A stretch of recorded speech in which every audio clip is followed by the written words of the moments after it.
You are welcome here, just the way you are. No more hiding tears, no more covering scars. You are welcome, holy welcome.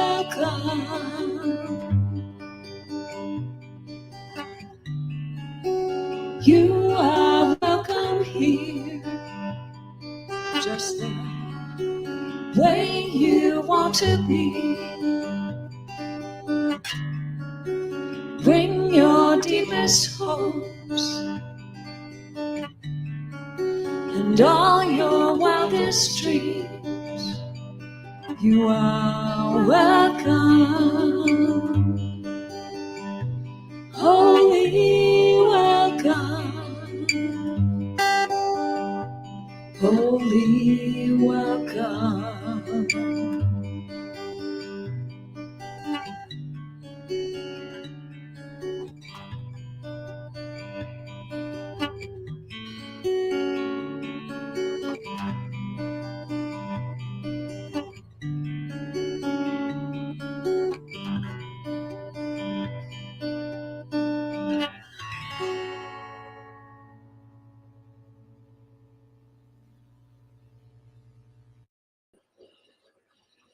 Good morning. My name is Mary Klein, and I am one of the licensed practitioners here at Centers for Spiritual Learning at St. George. And I am honored to be able to facilitate this meditation this morning, this sitting meditation. So this gentle hypnotic meditation will take you along a dirt path in a candlelit cave with clear pool filled with healing power. Relax through the guided meditation and encourage your nervous system to wake up your internal capacity for healing. Water is a basis for all life in nature. Water is representative of wisdom, peace, purity. The spiritual meaning of water lies in its reflection of the human spirit and the interconnection of all creation in nature. As a symbol of life, water represents divine generosity. Indeed, it's a personification of healing, protection, change, and stillness. Water in all of its glory is considered a purifier of the soul. So, let us begin.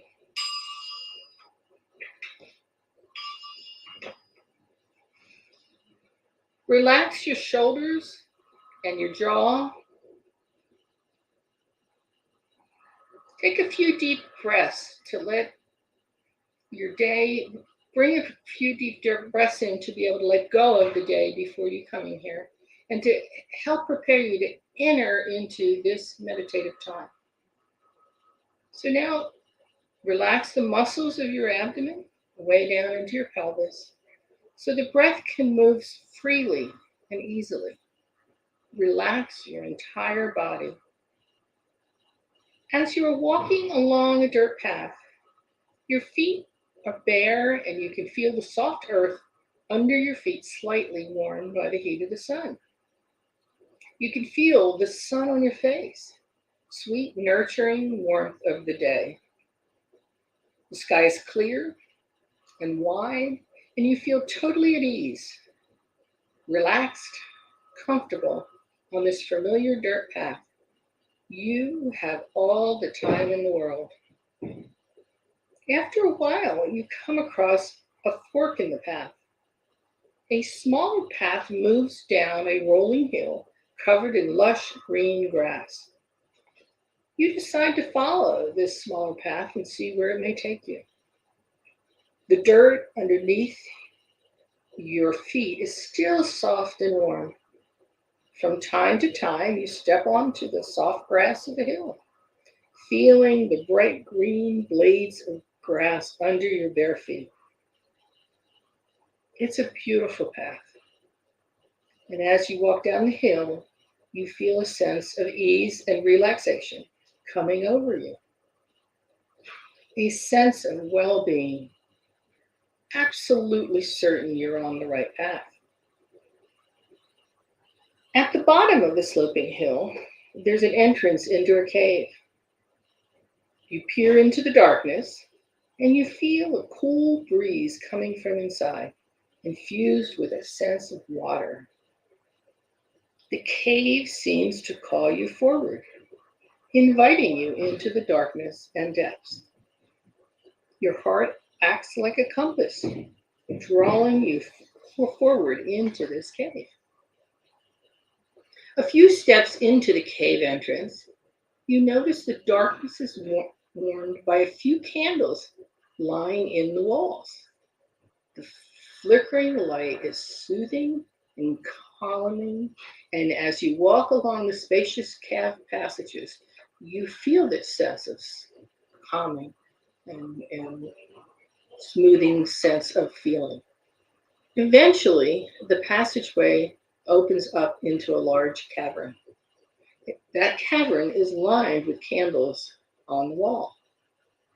At the center of this space is a beautiful pool of clear, clean water, fed by some deeper part of the earth.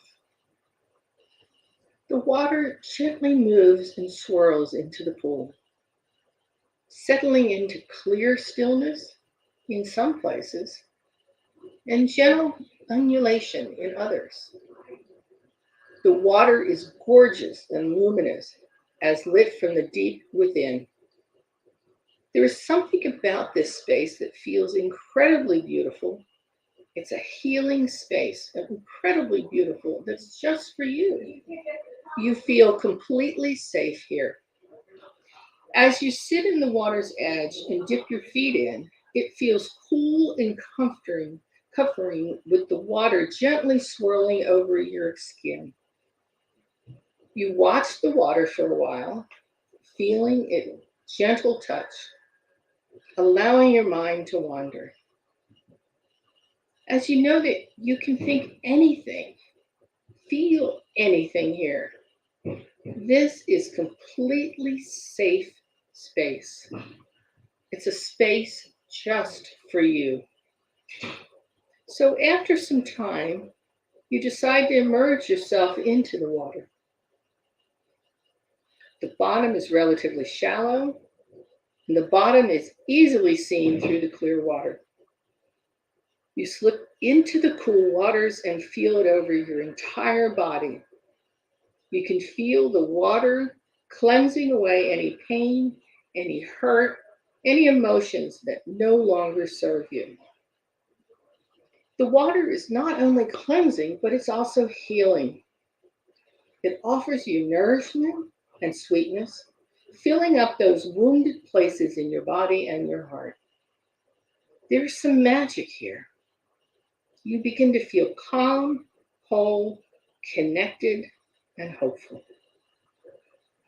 Feel that amazing potential of your whole body and mind to heal and learn and change and grow. You play, you feel and float in the water. Splash the water.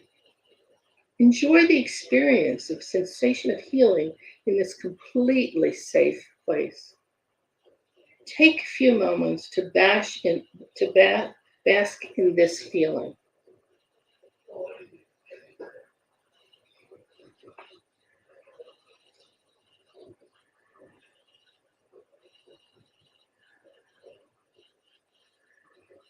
After some time, you feel that the healing is complete and that it's time to leave this beautiful place.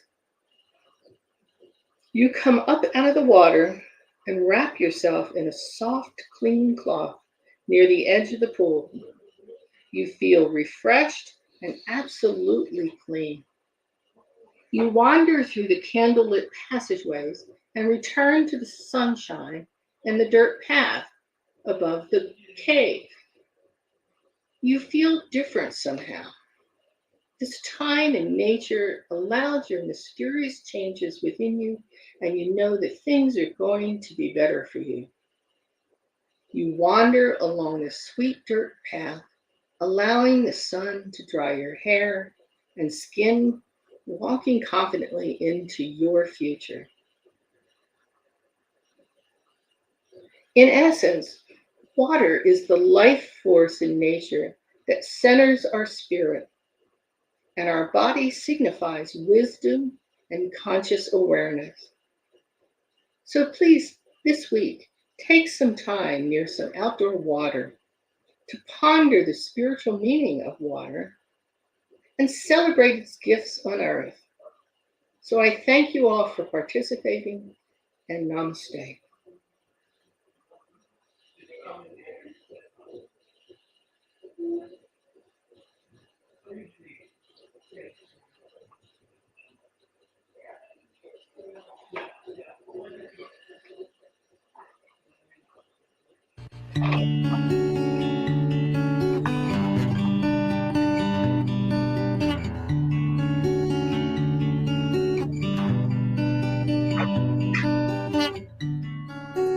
You are welcome here, just the way you are. No more hiding tears, no more covering scars. You are welcome, holy welcome.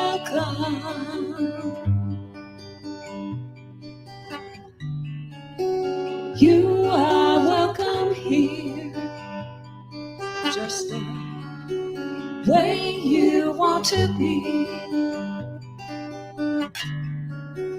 Bring your deepest hopes and all your wildest dreams. You are welcome, holy welcome, holy welcome.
Good Sunday morning, everybody in St. George or wherever you happen to be watching us from, at whatever time of day that it is where you are.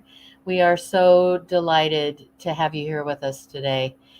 Center for Spiritual Living St. George is an open and loving and inclusive community that supports thinking creatively and living a deeply spiritual life. It's a place where you can find spiritual tools to expand your own relationship with the divine and however you see that divine in your life. It's a great community. I hope that you enjoy being a part of us today. We have a vision and mission statement, and here's a list of our values that we hold dear to our heart: love, freedom, participation, enthusiasm, acceptance, contribution, cooperation, and humor. We value all divine attributes in each one of us, and we see the divine in every face that we see. And we have a great team for you today. So briefly, I'll tell you who is on board with us. Bill Smith, one of our practitioners, is behind the scenes and is our tech for today. You just enjoyed a meditation by Mary, another of our practitioners, and she will be back to do the invocation during the prayer song that Alan will present to us. And Alan, of course, is our musician for today. I didn't introduce myself. I'm your host for the morning, Marina Anderson. Anita Chef, one of our practitioners, will be providing our sacred reading.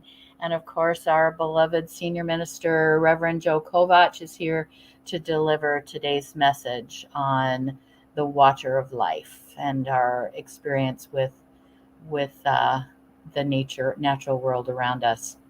So sit back and enjoy the beautiful service that we have for you today. And I'd like to introduce Alan Stanley, today's Good morning. beloved musician. Well, I have some news, Marina. Oh, you do? So share it with us. I'm not going to sing for you anymore or play anymore for you.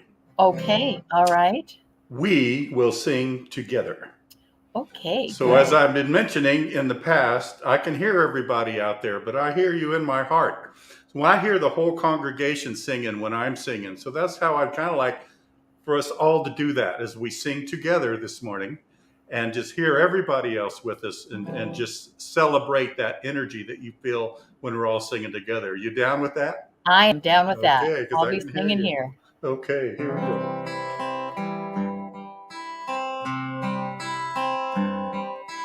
Here I am, a vessel to be used. Whatever spirit needs of me, I will be, I will be, I will be.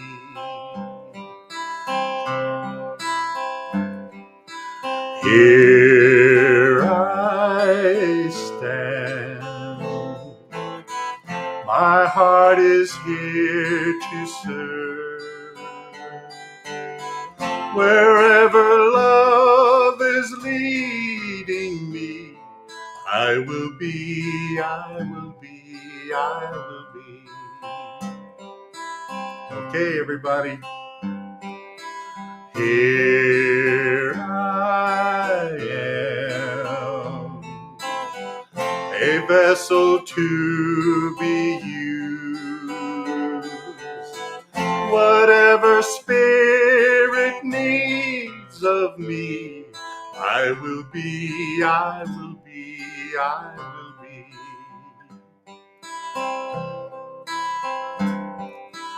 Here I stand, my heart is here to serve.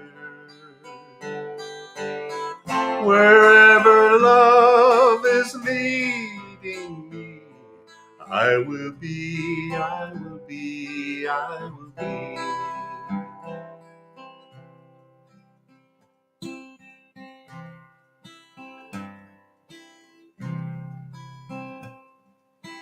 Mary, you're muted there. There we go. Eternal present, I hold sacred the earth home in which I live, move, and have my being. I pray that the citizens and leaders of our precious planet are showing wisdom, compassion, vision, and courage. That the divine mandate to be good stewards and holy protectors is fulfilled. I would like to incorporate a prayer to Mother Earth in this invocation. We pray to you, Mother Earth, with gratitude for your holding and sustaining love, for the air, water, and soil that feed us, for the mountains and rivers and oceans that calm our spirits, for loving and supporting all beings in all creation. We pray to you, Mother Earth, with humility. Help us to remember our place in the great web of life. Help us to remember we are but a part of this great web and that we must do our part for all life. We pray to you, Mother Earth, for forgiveness, for our ignorance and willful disregard of the damage we have done to you, to the air and to the waters, and the soil and the life of this beautiful planet. We pray to you, Mother Earth, for fortitude, to uphold our part in reversing the damage we have caused, for fortitude to make and sustain a commitment to do our part to heal this planet. Mother Earth, in gratitude and humility, we ask you to hold us and to sustain us as we strive to live in connection with you and all life. Thank you, God. Amen. So it is. Thank you, Mary. Here we go. Here I am, a vessel to be used. Whatever spirit needs of me, I will be, I will be, I will be. Here I stand, my heart is here to serve. Wherever love is leading me, I will be, I will be, I will be.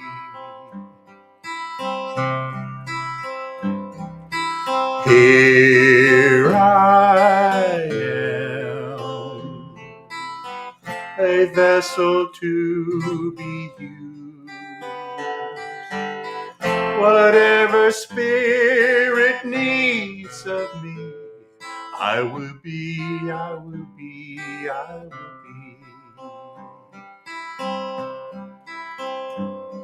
I will be, I will be, I will be.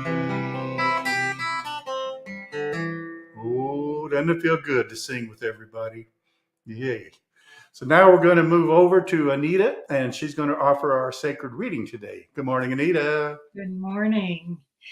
I'm reading this morning from this month's Science of Mind magazine, and this is an excerpt of an article called Divine Nature Revealed by Reverend Dr. Petra Wells.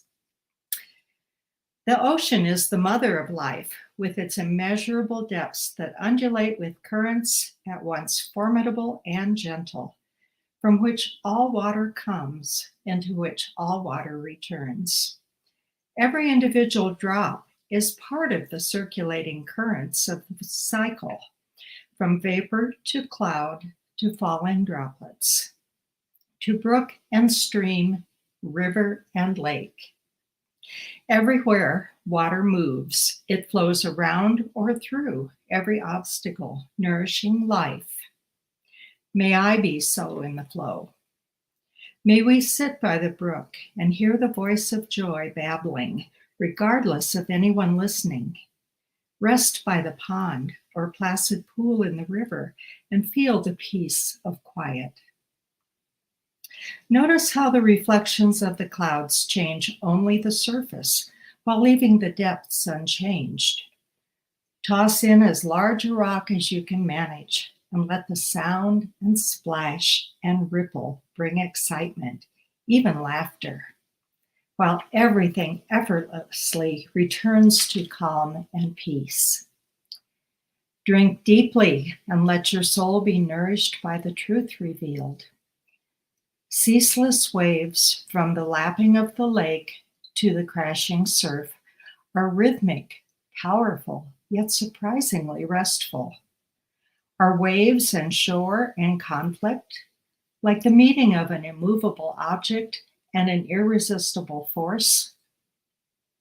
Or are they caressing and creating together a teeming incubator of tide pools, coral reefs, and countless phytoplankton that feed a staggeringly huge chain of life? Yes, the storms are huge, but the surf calls us to ride the waves, balancing and rejoicing in the dance of power and flow. And I encourage you to read the rest of the article. It's absolutely beautiful. Oh, that was beautiful, Anita. Thank you. Thank you. So here we go again, my friends. Sing out, sing loud.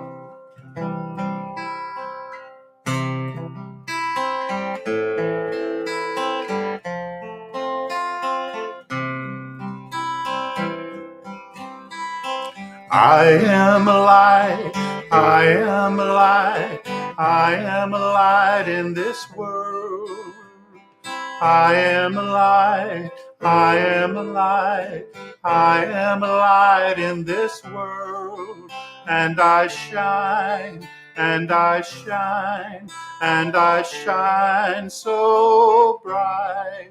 And I shine, and I shine, and I shine so bright. I am a light, I am a light, I am a light in this world.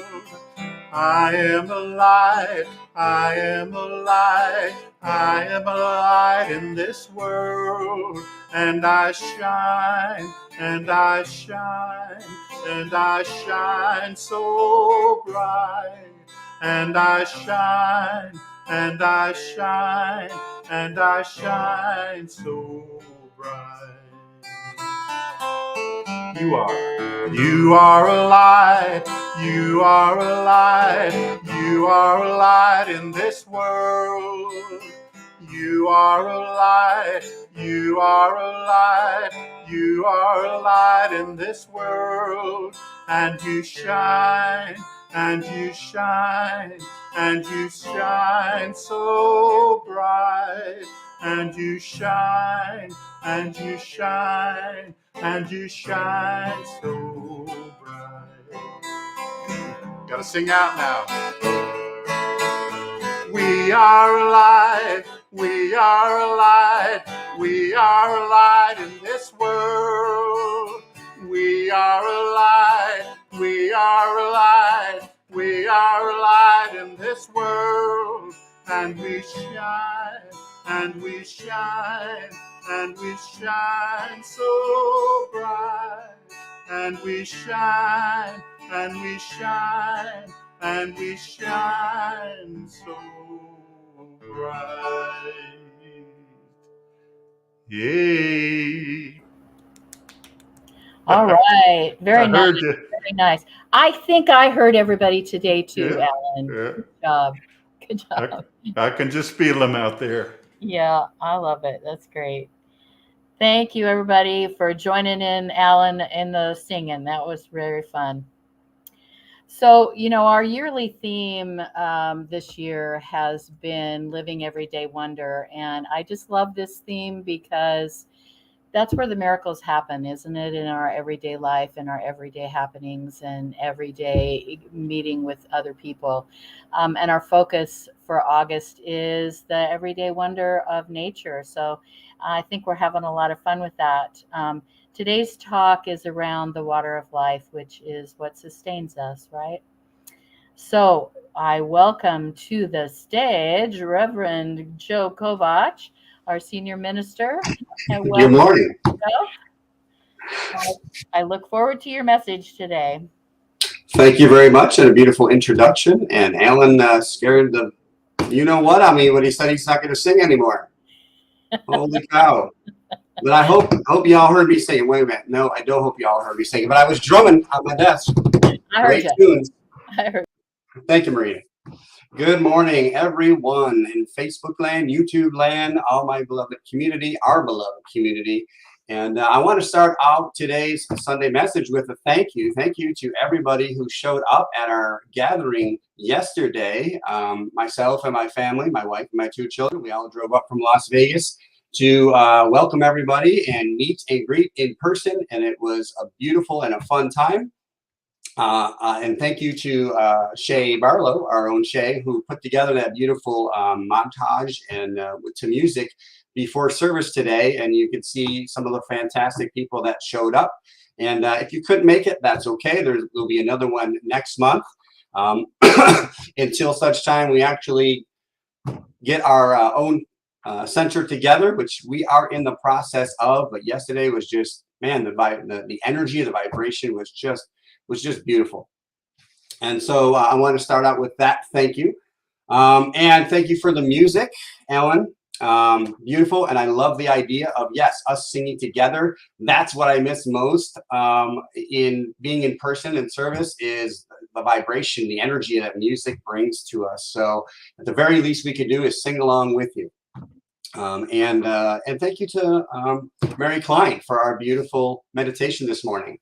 And apparently my heart needed that, because as soon as she talked about going into the cave with the candlelight, I was there in fullness. So simple and spiritual practices like everyday wonder, right? That's what we're talking about this whole year. And today we're talking about the everyday wonder of water. And as soon as I saw the title for this, my mind, I love water, and my mind always goes to the Upper Provo Falls in Utah.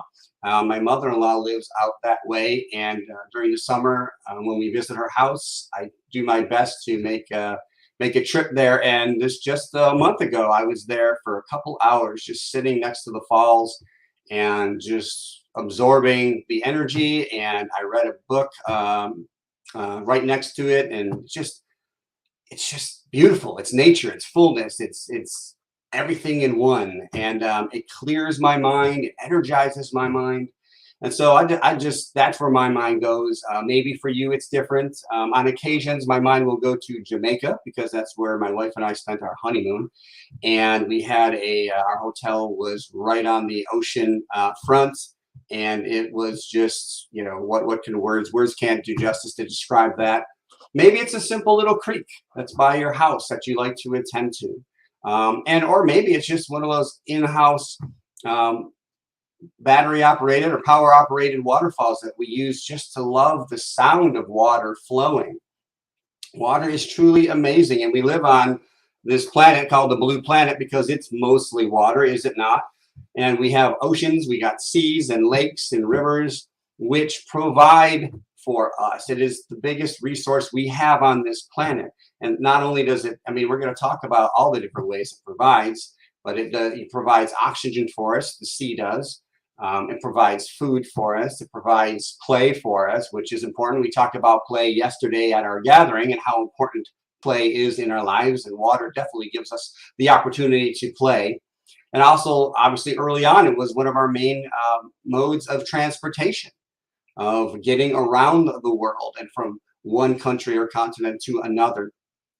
And obviously, water is very plentiful, and yet, interesting enough, so much of it and most of it is not readily drinkable. It's salt water. And I always think about that, like especially living in Las Vegas and of course Utah, we're going in California, this whole West Coast, we're experiencing a water shortage, and we're at least that's what it appears to be.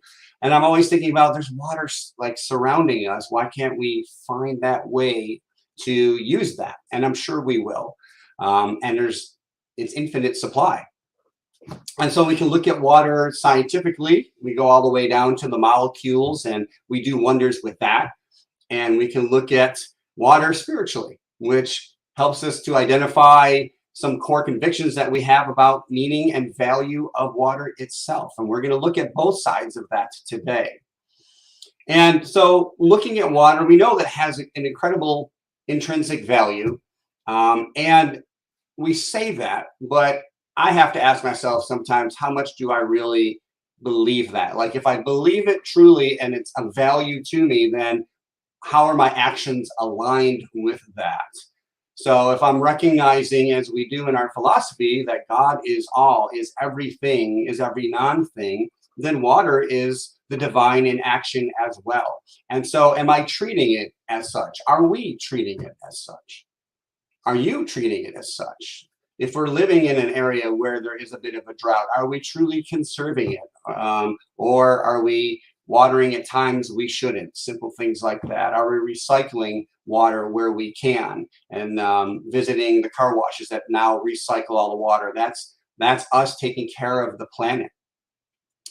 So, like, in other words, are we misusing water in any way? Because if I'm out of alignment with my actions, and we then have to look then inside and see, maybe, where am I out of alignment within myself? If I'm lacking the understanding and the value and the respect of water, then no matter what I say about it, if my actions are aligned with it, then I have to go within and begin to look and take that inward journey again of maybe where I'm not respecting myself, where I say I value myself. So paying attention to our actions helps us identify kind of, again, whether we're in congruency or not. And it's important that, again, we're respectful custodians and guardians of our resources, of our lakes, our rivers, our oceans, all of nature. Again, today we're focusing on water. So if we say we're honoring it, at what level are we honoring it? You know, we could be at a basic level where we're simply aware of the need. You know, we need water to survive, and we're doing what we can, and we're like thankful for it at some point. But that's kind of a very basic level. We could increase our level and recognize the truly rich relationship we have with water, and that water has with all of life, all of life. And even still, a deeper understanding, do we feel the divinity within water? Do we recognize the oneness that exists in nature and everything else on the planet, including water, and that in sense of who we are? I mean, we're made up of 70 to 80% water, they say. So we obviously have, you know, a divine relationship with water. And are we honoring that? Are we immersing ourselves in this flow of this divine river where the water is just pure and crystal clear and life sustaining?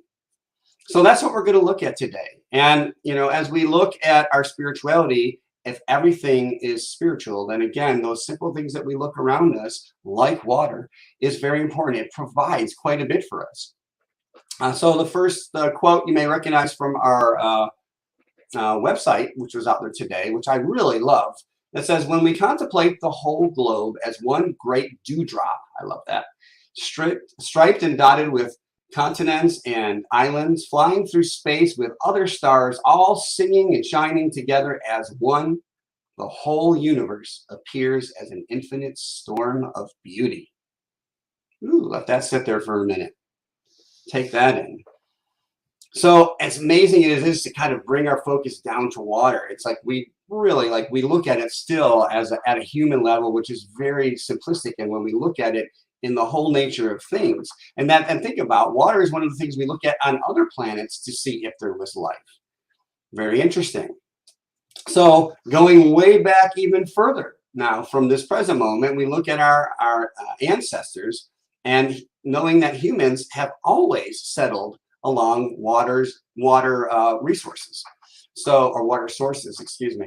You know, they found the big lakes and the rivers that they would build next to, so that they could be sustained, so that they can use water not only to drink, but to bathe and to use for power. You know, it's estimated that 80% of the world's population lives within 60 miles of an ocean, lake, or river. Let me say that again. That's fascinating to me, because this is a big world, right? that 80% of the world's population lives within 60 miles of an ocean, lake, or river. And my question that came up first was, well, what's the other 20% doing? Like, where are they at? Right? And 500 million people, that's a lot of people, 500 million people owe their livelihood directly to water. And 2/3 of the global economy is derived from activities that involve water. So to say water is important is an understatement. And then another fact, approximately 1 billion people worldwide rely primarily on water-based sources for protein. And I found that very interesting because drinking my protein powders, I realized, oh, all that plant-based protein, it needs water. So we use water every day. We drink it, we clean with it, we use it for work, as we heard, we play with it, we relax with it, right? As we meditate and listen to the water. We use it for creating power, we use it for traveling. And so it's really important for us to just bring in this relationship with water and the spiritual necessity that it is and the physical power that it is. Looking even further back in our histories, our ancestors, and through the evolution that we believe, that science says, that we came out of the water. Humanity did, and we evolved out of the water. This is something you believe or not, but it's a way of understanding that evolved from being in the water and swimming to crawling to walking. And then some more interesting facts.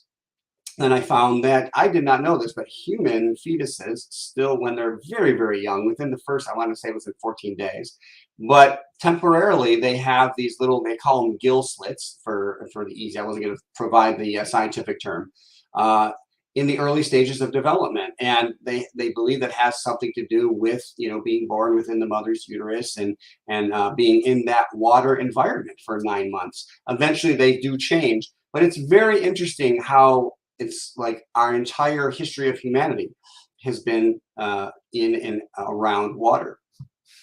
So I talked about how much, our bodies have water and how essential water is and necessary for everything, for within our bodily functions. We know what happens when we get dehydrated.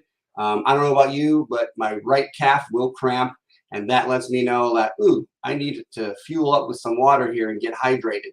It's absolutely imperative for cellular function, and we know that because when we're dehydrated, we feel it, our body slows down, and we're not honoring ourselves in that. So I spent the last almost 10 minutes talking about how water is just essential in our lives. And, globally, it's essential. We start individually, but globally, it's essential that we reach an understanding of this vital relationship we have with water. But again, we have to start with ourselves. And so I had to ask, are you coming from a place of wholeness, of recognizing and knowing that everyone and everything is of God, is an expression of the divine, is as holy as anything else, and that includes water. Right? That includes water, that everything we experience, not just life itself, but everything is a beautiful, perfect vibration of what we call God. And so water is that. And it's a very important part of our physical life. And so again, are we recognizing this? Are we knowing this? And then are we acting in accordance with this? Benjamin Franklin, I think, said it very well about the importance of water. He says, when the well is dry, we know the worth of water.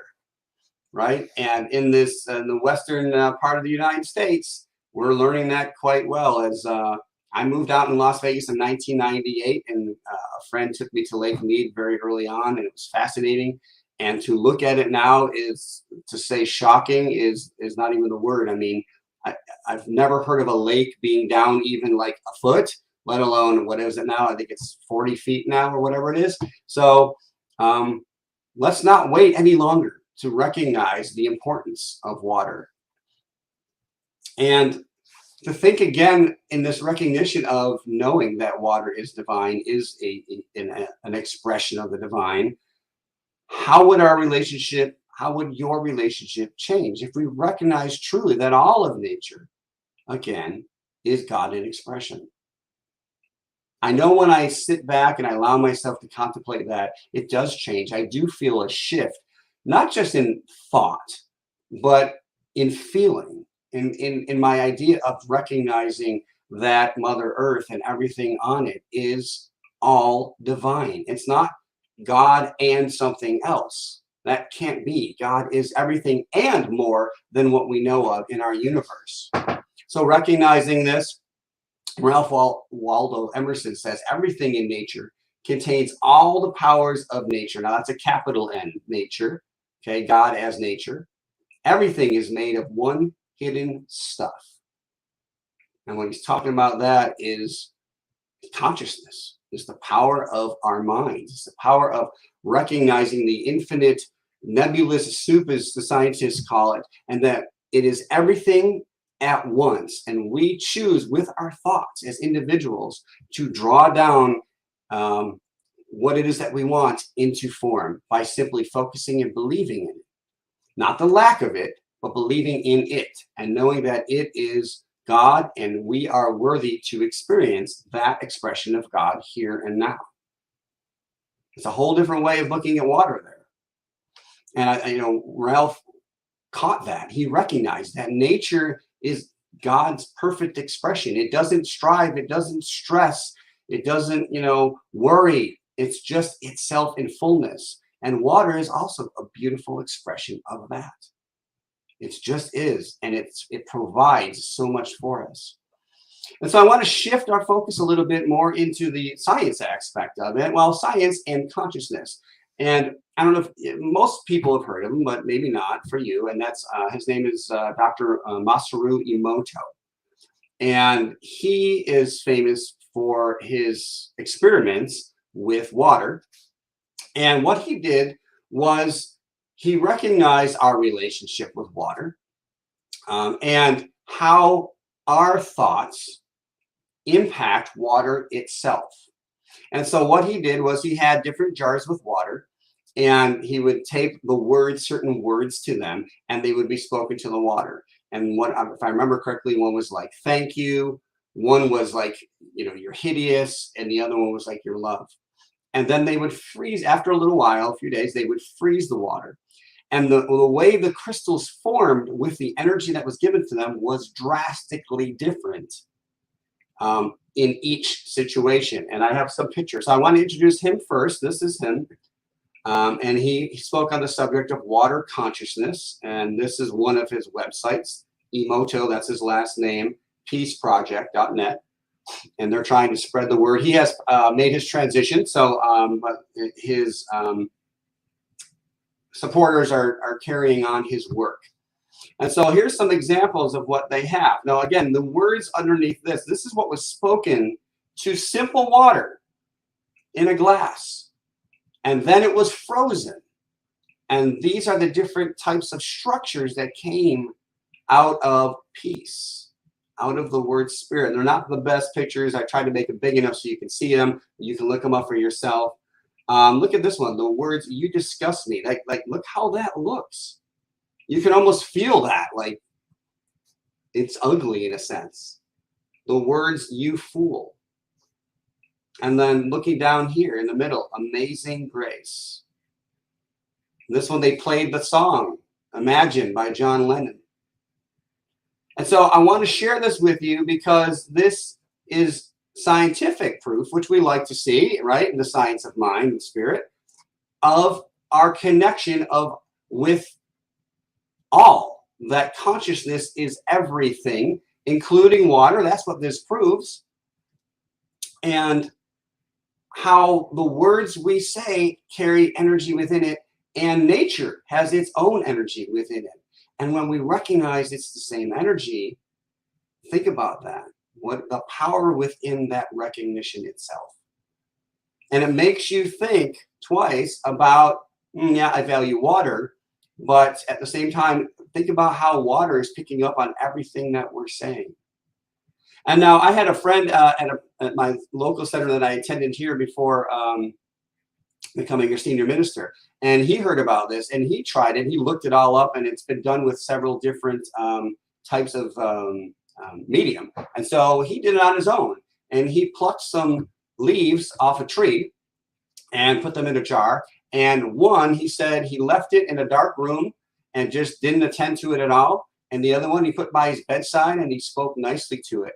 And he said that it was drastic. He says the one in the dark room that he just ignored, he said it dried up and became brittle within a week. He said the other one at that time was 2 weeks and it was still looking like he had just pulled it off the tree. So even after being plucked from its, in a sense, source of life, right, it has a recognition of a different source. And we can be that source to sustain others. How cool was that? And I love the fact that he took it upon himself to have his own experience. And I ask you to do that.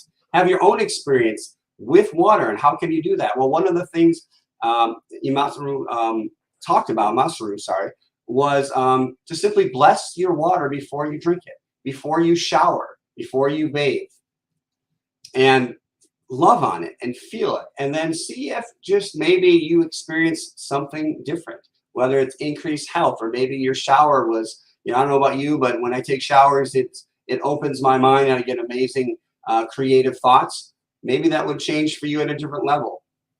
So I just love this idea of God showing up again in form, and we get to recognize that the clearer we come from, the clear consciousness that we come from, and the knowing, and whatever level we're at is perfect. Okay, we're going to get into that in a minute, this understanding of, well, maybe I don't quite know that God is everything. We're going to get to that. So speaking of that, let's just shift gears a little bit. We've been looking at things scientifically. And as you heard on the newsletter, I talked about, and even some of the, I think it was the meditation as well as the songs, that, we can look at water in different ways, not just the resource that it is for our human life. I want to look at it metaphysically, and using the philosophy of science of mind and spirit, what secrets or wisdom can we unlock? And so with regards to water, Ernest Holmes, our founder, says this. He says, just as water purifies itself as it flows, so the impure stream of our mental life becomes purified by applied constructive thinking, conscious thinking, purposeful thinking. It may well be that a lack of circulation in the physical body is a result of mental stagnation, while mental stagnation is the result of a lack of spiritual perception. So what is he saying? He's saying just as water flows, it purifies itself. It's bumping up against things and it just ends up being pure water. That within our very own self, that if we're feeling stagnated, slow, stuck, so to speak, then we need to go back to our source of consciousness. And are we allowing that to flow? Do we have these amazing creative ideas that keep coming up, but we're too uncomfortable to take action on them? And therefore, we're kind of, all this is flowing, but we're kind of keeping it under this dam, a dam of lack-mindedness, a dam of limitedness. And if we allow it to flow, is what he is saying, is then we experience, just like water, our pureness. That our mind will be open and clear thinking. And this is a simple practice that we talk about all the time. This is one of the things that meditation does. And we can see if you have muddy water and you shake it up, it's just cloudy. But if we allow the mind to sit, if we allow the water to sit, the sediment goes to the bottom and the rest becomes clear. And so I believe that's the idea that Ernest Holmes was talking about in that situation. And so we talk, one of the other ideas is I'm going to continue to switch on this metaphysical stance, a spiritual way of looking at water.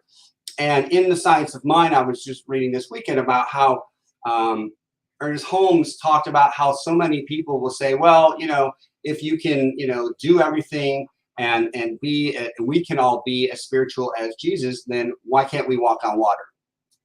And he simply answered them. He said, well, if we had the understanding that Jesus had, we would be walking on or over water.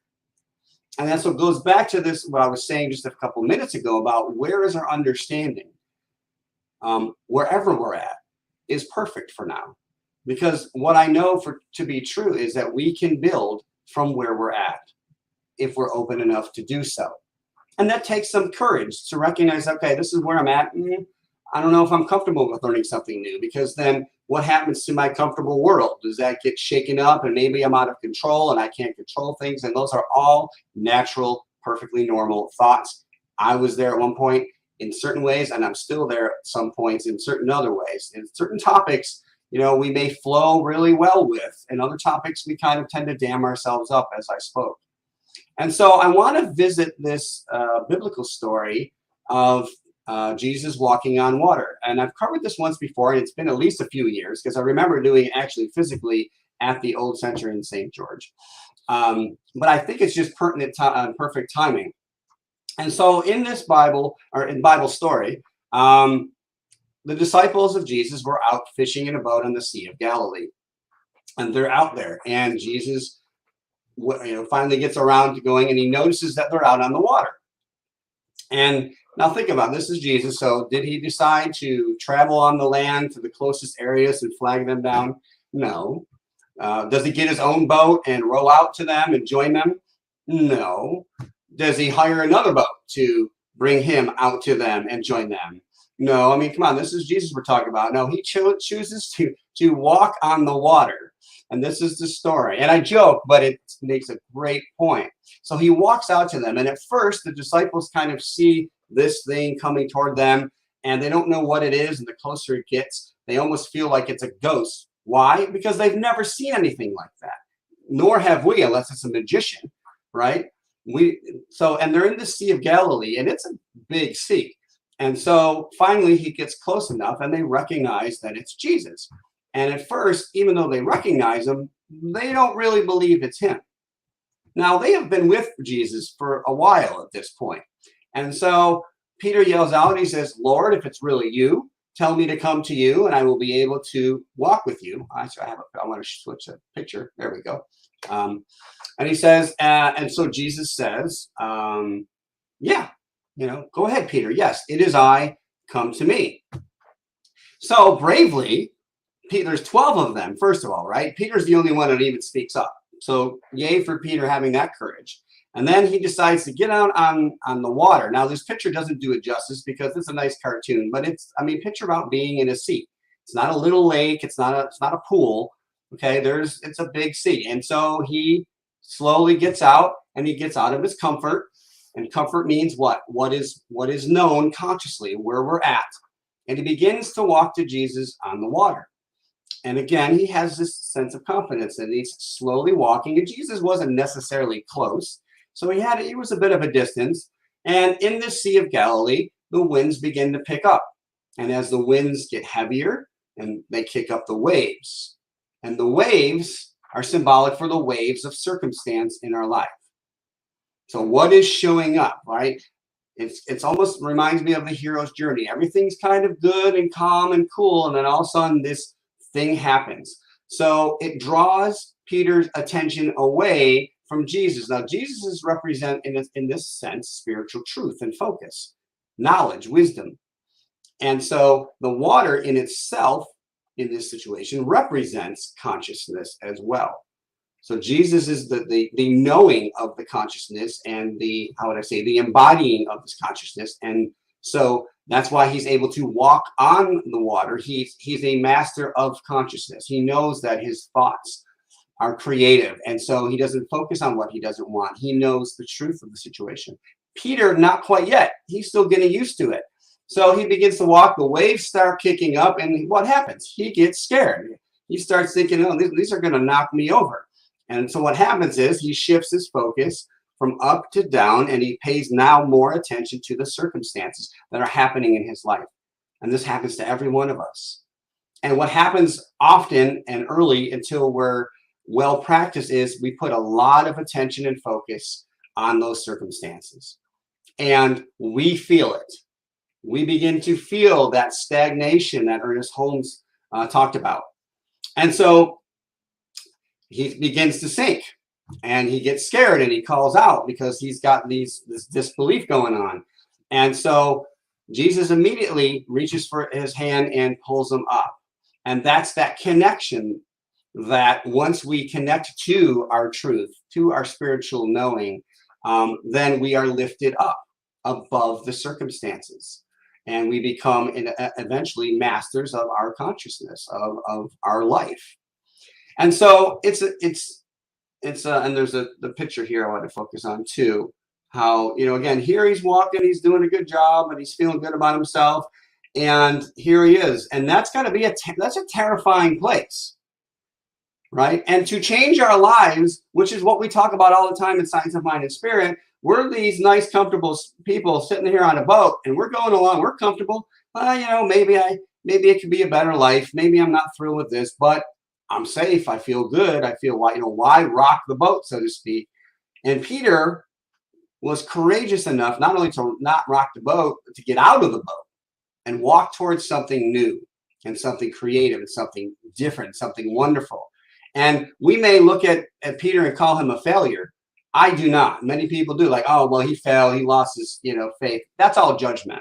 We all kind of have our times when we are just floating and we're doing our thing and we're feeling life flowing through us. And then there's other times when, and it could be a drastic change very quickly, that we are not only feeling like we're sinking, but we're underwater and we're struggling. And this is when we're really feeling this and we can't help ourselves. This is why we have practitioners to let us know, email us, call us, and we will help you through that. So metaphysically, water equals consciousness and wisdom. And at the same time, in this situation, the waves and within the water equal the circumstances. And then where are we shifting? Where are we focusing? Are we focusing on that truth that we know? So a quote that comes from this this story in the Bible is, "But whosoever drinketh of the water that I shall give him shall never thirst. But the water that I shall give him shall be in him a well of water springing up into everlasting life." So this part of the Bible is talking about the ideas when we open up to the recognition that God is everything, and therefore I am not separate from that which made me, that I am that truly, then we're drinking of this water and we won't thirst. When we're trying to get somewhere in a limited way, in a lacking way, not recognizing that we already are all of that, and we're just choosing to have an experience within that. That's the big shift.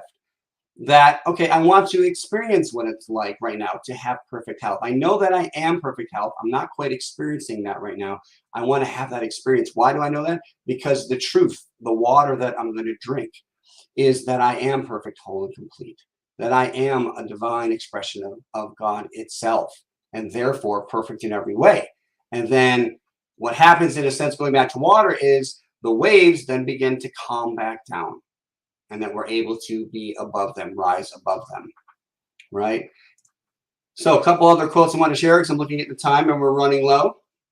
Right thought constantly poured into consciousness will eventually purify it.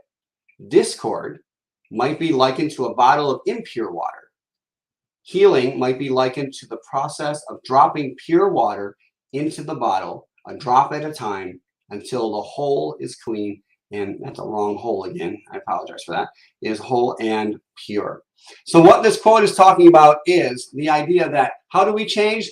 Like, look, I can't just jump out of a boat and believe I'm going to walk on the water if yesterday I didn't, and I haven't done anything to raise my vibration, to raise my awareness or my wisdom. So one drop at a time, one thought at a time will bring that clarity, will bring that knowing, and bring that truth within who we are. Can you do this one drop at a time? Yes, you can. One drop at a time, one new practice at a time, one conversation at a time, one apology at a time. That's what will get us to the place of recognizing our wholeness and that we are pure and clean. And then, do I have time? I'm going to skip the last quote because I want to make sure that we have enough time here. So I want to close up with our affirmation and then pray us out. So recognizing this, first of all, beautiful, beautiful idea of water and the importance, not only physically, but metaphysically, and how important it is.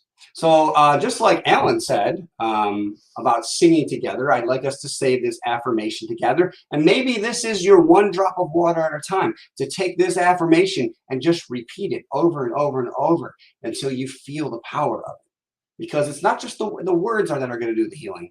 It is the energy behind the words. So let us say together, and I have two A's in appreciate, sorry. I appreciate the waters of life that sustain me. I'm going to say this again. I appreciate the waters of life that sustain me. And so let's know together that we are sustained. We are sustained by that which we call spirit, God. Whatever the name is, it's still a limitation of what it is in fullness. And we just know this, and we kind of giggle to ourselves, because when we get quiet and when we open, we know the truth. We feel that truth. We feel the fullness of it. And it's refreshing, like a holy shower, like a baptism, where we're cleansing ourselves from all thoughts of lack and limitation and disease and discord, and discovering what is left, what is true, which is peace and wholeness and a perfect life. I know this not only for myself, I know this for everyone that's hearing my voice. I know this for the community, the beloved community of Center for Spiritual Living, St. George. I know this for the city of St. George. I know this globally. I know this universally, that all is of the highest consciousness of love and joy. Let us experience that now together. And so it is. Water. All that because of water. How amazing is that? All right. Water. How, I got a reminder last night, Reverend Joe, I have to share with you of how important water is in my life, that I've taken advantage or for granted. I had no water as of 7 o'clock last night. All of a sudden, unexpectedly, no water. You can't do anything. You can't cook. You can't do dishes. You can't flush the toilet. You can't have the water. It's like, oh my gosh. And there's this little moment of panic, right? That if the water doesn't come back on, what do I do? And then, of course, you go into empathy for the people in the world who don't have clean water, and every day. And what must their life be like? So I appreciate having that moment of empathy and Benjamin Franklin's quote. You heard that, right? Yeah. Yeah. So good share. Thank you. That makes a point. Wow. Yeah, you bet. It was a beautiful talk. Thank you. Lots of information there, lots of things for us to think about, and I appreciate you greatly. So, all right, folks, we have some announcements coming up. Thank you, Reverend Joe, for your inspiration and the amazing research that you did for all of that. So as you've heard, we had an in-person gathering yesterday. We had over 20 people there, so that was lovely. Good to see you all. So grateful to see some faces and get some hugs and interaction. And a big thank you. Sue wanted me to thank you to those who brought school supplies. You see a picture here, some cute little things that we collected. So if you participated in that, we're grateful. And she will be taking it tomorrow to Switch Point for the kids at the shelter there. So great for us to connect with our community partners. And as you have seen in the newsletter and the slides last week, we are in need of a new webmaster. And I learned a new word from Shay yesterday. Web administrator is what we're looking for. I like that language better. And for a variety of reasons. So we do have one person who is interested. And if, we're certainly open to having a variety of people apply. So if you have the skills and you think you're interested in helping us with our website, please send us an email and we'll have a conversation about it. It's a very important position in our community. It's our face to the world and how we connect. Speaking of connecting, we have a couple ways for you to connect with us and get support. Our community care circle, which you can leave a message at that phone number that you see. Or if you would like to make a prayer request, our practitioners are always willing to connect with you and hold you in prayer. And you can just send an email to prayer@cslstgeorge.org. So our practitioners are at your beck and call at any time. So please take advantage of their beautiful spiritual generosity and support. And in addition to that, we are always grateful for your financial support of us. We definitely believe in the laws of abundance and prosperity and the flow of those, and you are a participant in that, as well as we here at the center. You can financially support us at PayPal, through snail mail. And if you scan with your phone the QR code that's there, it will take you directly to our website, where we've tried to make it easy for you to do that. We have another way for you to connect eventually, Zelle through your bank, if you have Zelle.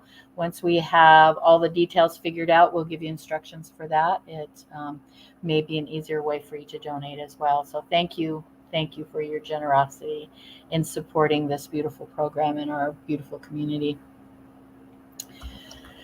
And afterwards, after service, as you know, we have a community conversation on Zoom.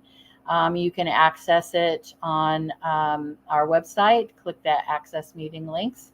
The link is also in your every newsletter and reminder, Friday reminder. So we try to make it easy for you. We have had some trouble of late, which some of you may have been aware of. So we've created a new link, and those links are on the website and in the newsletter. So please come join us at that Zoom meeting. Our practitioner of the day, Mary Klein, will be available to provide a 1 minute or a couple minute prayer with you. We can put you in chat.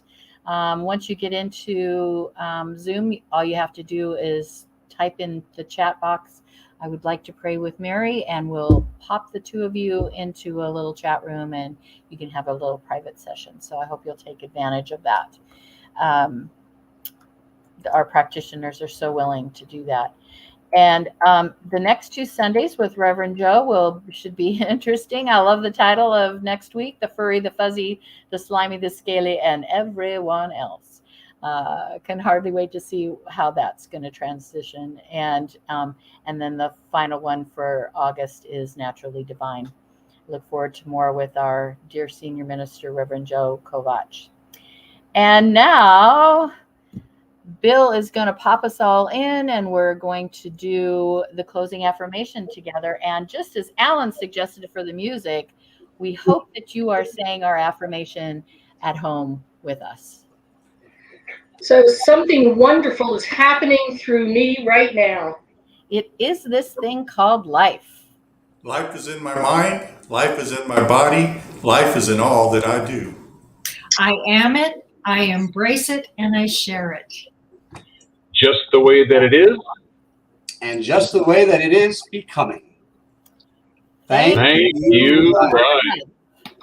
Thanks for joining us. See you soon. All right. Such a beautiful day. Thank you all for being with us. Bye, everybody. Great job today, Bill. Yes.